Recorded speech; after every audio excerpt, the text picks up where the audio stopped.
the 24th of August 2001, a fully loaded Air Transat Flight 236 suddenly ran out of fuel over the middle of the ocean, triggering a disaster and forcing the pilots to attempt a harrowing 121-kilometer glide to a remote island airfield. Stay tuned till the end to hear how the pilots pulled off the seemingly impossible feat. This Airbus A330 was scheduled to carry out a regular overnight flight from Toronto Pearson Airport to Lisbon, Portugal. 293 passengers along with 13 crew members were on board this flight. The captain of the aircraft was 48-year-old Robert Piché, who was significantly more experienced than the first officer, 28-year-old Dirk de Jager.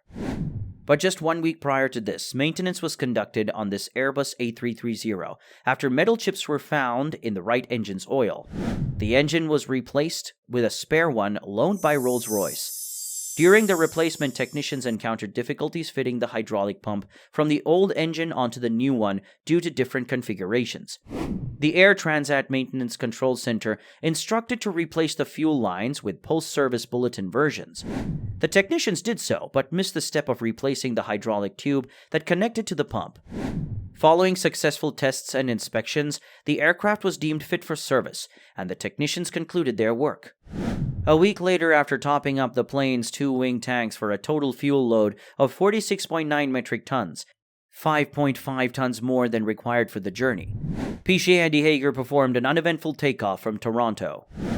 As the aircraft soared over the vast Atlantic Ocean, nearly 4 hours into the flight, a series of events unfolded that would test the skill and resourcefulness of the pilots.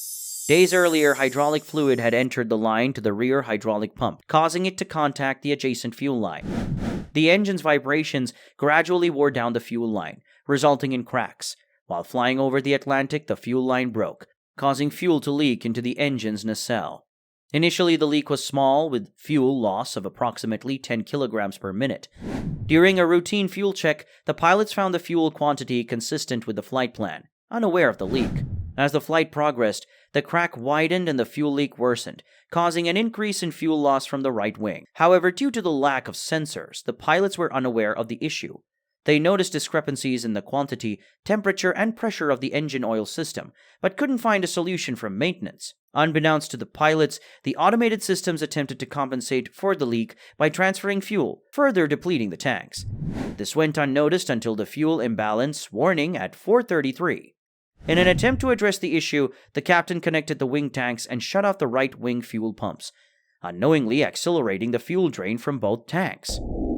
Keep watching to find out how the pilots saved the lives of 306 people. The pilots were initially puzzled by the unusual problems they faced, suspecting a computer error.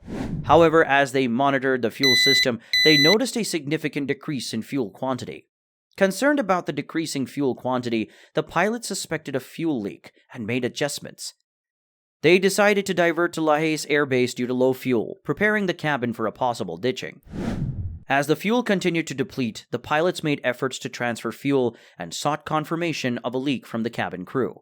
The news of a potential ditching created a range of emotional reactions among the passengers. With fuel levels critically low, the right engine stopped at 5:13, and the aircraft began descending. The left engine also failed at 5:15, leaving the plane without power and causing darkness in the cabin. The pilots relied on limited backup instruments and manual controls to glide towards Lajes Field in the dark. Passengers held their breath as the pilots calculated their chances of reaching Lajes Field. With a steady descent and visible lights of the Azores, they seemed to be on track, gliding for 19 minutes. They communicated with air traffic control and made maneuvers to lose altitude. With a runway in sight, the aircraft raced over the threshold and made a hard touchdown, bouncing back into the air. Reacting swiftly, Piché landed the plane again, applying maximum braking force. The tires lacking the anti-skid system burst upon contact with the runway, and the plane skidded on its rims, emitting sparks and smoke. Fire trucks arrived promptly, and the cabin crew initiated an emergency evacuation. Passengers exited the aircraft through the available doors, relieved and grateful to have avoided a ditching. The crash of Air Transat Flight 236 was a testament to the pilot's skill, quick thinking, and perseverance, which culminated in the longest powerless glide ever accomplished in a commercial aircraft.